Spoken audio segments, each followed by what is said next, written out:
Hello friends, कैसे हैं आप लोग। उम्मीद करता हूं कि बहुत अच्छे होंगे और पढ़ाई भी बहुत अच्छी तरह से कर रहे होंगे। तो आज हम लोग कल जो टॉपिक देखे थे उससे आगे बढ़ेंगे। कल का हम लोग का टॉपिक था परमाणु त्रिज्या एटॉमिक रेडियाई। आज उससे आगे बढ़ेंगे। परमाणु त्रिज्या के कितने प्रकार होते हैं, जो कि मुख्य 3 प्रकार होते हैं, उसके बारे में हम जानेंगे। टॉपिक की ओर आगे बढ़ने से पहले मैं आप लोगों से एक ही रिक्वेस्ट करूंगा कि अगर आप चैनल में नए हो और चैनल को सब्सक्राइब नहीं किए हो तो चैनल को सब्सक्राइब करें और अपने मित्रों के पास शेयर करें। तो बढ़ते हैं टॉपिक की ओर। तो हम लोग का क्या टॉपिक है, परमाणु त्रिज्या के प्रकार। कितने प्रकार के होते हैं उसके बारे में हम जानेंगे। तो परमाणु त्रिज्या के प्रकार है, जिसमें पहला है सहसंयोजी त्रिज्या कोवेलेंट रेडियस। क्या है? सहसंयोजी त्रिज्या कोवेलेंट रेडियस। शब्द सहसंयोजी शब्द तो सुने ही होंगे। इस शब्द से कुछ माइंड में चल रहा होगा कि सहसंयोजी यानी कि जिनमें दो का क्या होता है, संबंध हो सकता है। ऐसे कुछ मन में चल रहा होगा आप लोग के। तो समझने की कोशिश करेंगे कि जैसे कि इसमें एक परिभाषा लिखा हूं जिसको पढ़ेंगे कि एक ही अणु के सहसंयोजी बंध द्वारा आबंधित 2 परमाणु के नाभिक के बीच की दूरी का आधा सहसंयोजी त्रिज्या कहलाती है। समझने की कोशिश करते हैं फिजिकली रूप से। देखो, यहाँ पर बोला गया है कि एक ही अणु यानी कि कोई एक अणु है, जैसे कि ये रहा कोई अणु, ठीक है। एक ही अणु के सहसंयोजी बंध द्वारा आबंधित 2 परमाणु के नाभिक के बीच की दूरी का आधा, यानी कि ये कोई अणु है जिसमें कितने परमाणु हैं, 2 परमाणु हैं। माना कि ये एक परमाणु है और ये एक परमाणु है, और दोनों परमाणु मिलकर एक अणु का निर्माण किए हैं, ठीक है। और इन दोनों परमाणु के बीच में जो सहसंयोजी बंध की दूरी है, और ये जो दूरी जो दिख रही है, इस दूरी के आधा जो डिस्टेंस है उसी को हम क्या कहते हैं, सहसंयोजी त्रिज्या कोवेलेंट रेडियस कहते हैं, ठीक है। नाभिक के बीच की दूरी का आधा सहसंयोजी त्रिज्या कहलाती है। मतलब ये एक परमाणु है जिसका नाभिक यहाँ है, और एक परमाणु ये है जिसका नाभिक इसमें है, ठीक है। और ये दोनों नाभिक के बीच की दूरी का जो आधा है, यही क्या है, सहसंयोजी त्रिज्या यानी कि कोवेलेंट रेडियाई है, ठीक है। माना कि इसको हम अगर R1 मानते हैं और इसको R2 मानते हैं, और ये जो बीच की दूरी है इसको D मानते हैं, तो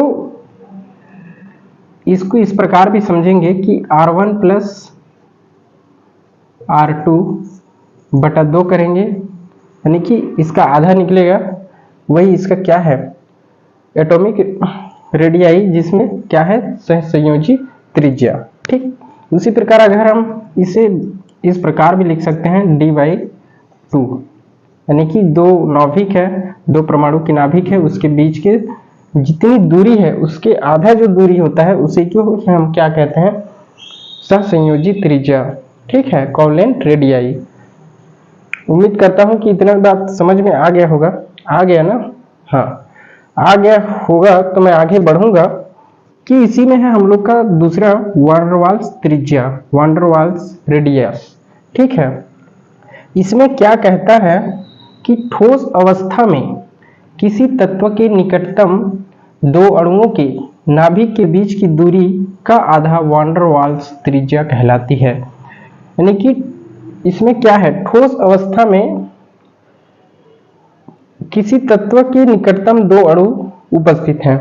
माना कि एक ठोस अवस्था है और एक कोई तत्व है, और इसके पास में ही 2 अणु उपस्थित हैं। एक अणु ए हो गया और एक अणु ए हो गया। अणुओं के नाभिक के बीच की दूरी का आधा वान डर वाल्स त्रिज्या कहलाती है। मतलब एक अणु ये है और एक कोई ठोस तत्व है, इसके पास में 2 अणु उपस्थित हैं, और इस अणु का एक परमाणु का नाभिक ये है और इस अणु के एक परमाणु का नाभिक ये है, और इन दोनों के बीच में जितनी दूरी है, इस दूरी के जो आधा है, ये वाला पार्ट, इसी को ही हम क्या कहेंगे, वान डर वाल्स त्रिज्या, वान डर वाल्स रेडियस कहेंगे हम, ठीक है, इतनी बात समझ में आ गया ना? आ गया है। तो अगला है हम लोग का धात्विक त्रिज्या, मेटालिक और क्रिस्टल रेडियस, जिसे हम इंग्लिश में कहते हैं। ठीक है, ये कहता है कि किसी धात्विक क्रिस्टल में निकटतम दो परमाणुओं के नाभिकों के बीच की दूरी का आधा वान डेर वाल्स त्रिज्या कहलाती है। मतलब इसमें क्या है, कोई धात्विक क्रिस्टल है और उस क्रिस्टल है उसमें जो दो परमाणु उपस्थित हैं उनके बीच की दूरी है, उनके जो नाभिक है उनके बीच की दूरी है, उसके जो आधा है वही क्या है, धात्विक त्रिज्या। जैसे कि क्या है, सोडियम है, सोडियम 11 और कॉपर है, इसमें से एक इलेक्ट्रॉन यदि निकाल देते हैं हम तो ये क्या हो जाएगा, सॉरी ये सोडियम है, सोडियम प्लस आयन आएगा तो इसमें से क्या होगा, एक इलेक्ट्रॉन बाहर निकल जाएगा। ठीक है, उसी प्रकार कॉपर है, अगर कॉपर से दो इलेक्ट्रॉन हम निकालते हैं तो ये हो जाएगा और ये दो रहा दो इलेक्ट्रॉन। ठीक,